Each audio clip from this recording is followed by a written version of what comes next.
Mike. Siya lang concern ko. May curfew ako sa misis ko. Curfew. Ay, may curfew ka sa misis mo? Hanggang alas 20 lang ako. Bakit hindi mo siya isama? Ha? Kaya pa siya isama mo. Kaya kami nabubuhay dahil sa asawa ko. May kamasa.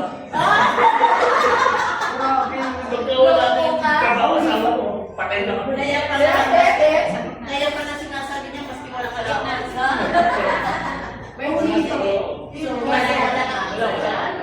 So, how about si Judith? May concern ka ba sa Ito po concern mo. Anong concern mo sa chef production? O dito sa federation mo?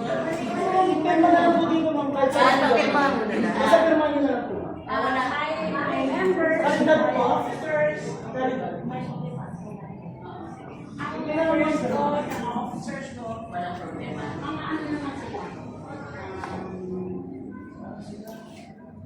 Hindi ko masaya problema para sa akin. Susan? Yes, mabait naman sila eh. Kasi bait. Tita Jude.